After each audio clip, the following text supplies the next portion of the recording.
Hello students, कल रीनीट 2026 है तो एक मॉक टेस्ट की तरह भी वो भी एक मॉक टेस्ट है, तो कॉन्फिडेंट रहिए और हम सबकी तरफ से all the best.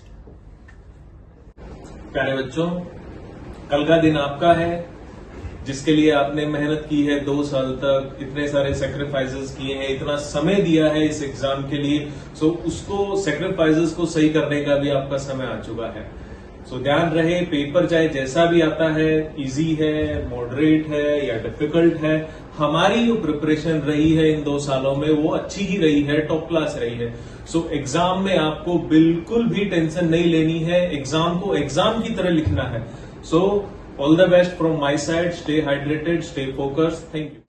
Hello students, देखो इतने सारे मॉक टेस्ट आपने दिए हैं तो नीट का एग्जाम भी एक मॉक टेस्ट है। और आप ये बात याद रखना कि हर चुनौती तुम्हें मजबूत बनाने आई है। पूरे आत्मविश्वास के साथ आगे बढ़ो, तुम्हारी मेहनत ही तुम्हारी पहचान बनेगी। पूरे विश्वास के साथ आगे बढ़ो। All the best for NEET 2026। Hi students, 2 साल आप सबने बहुत मेहनत की है, लेकिन कल का ये 3 घंटे का जो पेपर है ये डिसाइड करेगा कि आपको गवर्नमेंट सीट मिलता है या नहीं। सो सबसे पहले आपको घबराना नहीं है, ओके? जो भी आपने पढ़ा है अभी तक, कुछ एक्स्ट्रा करने की कोशिश मत करना है। एंड मोमेंट पे जो भी आपने 2 साल में किया है वो लेके जाओ।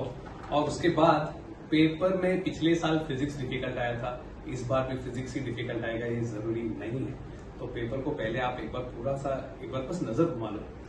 हो सकता है शायद केमिस्ट्री डिफिकल्ट आए या बायो डिफिकल्ट आए, तो जैसा आएगा पेपर उसके हिसाब से जितना पहले आता है चारों सब्जेक्ट में वो पहले आप अटेंड करो। कोई क्वेश्चन में अगर आप अटक जाते हो तो उस पर ज्यादा टाइम वेस्ट ना करें, क्योंकि आपका जो भी रिजल्ट आएगा वो चारों सब्जेक्ट के स्कोर पे डिपेंड करेगा, कोई एक सब्जेक्ट के स्कोर पे डिपेंड नहीं करेगा। बस ये याद रखिएगा। All the best. कल के 3 घंटे तो घबराना नहीं है, मैं फिर कह रहा हूँ, बस रिलैक्स हो जाइए, नींद अच्छे से लीजिए, stay hydrated and all the best for NEET 2026। अच्छे से करिए। बच्चों, कल आपका एग्जाम है तो आपके एग्जाम फियर को कॉन्फिडेंस में बदलना। जो इजी पोर्शन है पेपर का उसको पहले सॉल्व करना, डिफिकल्ट को बाद में सॉल्व करना। और you are the best, will do best and all the best.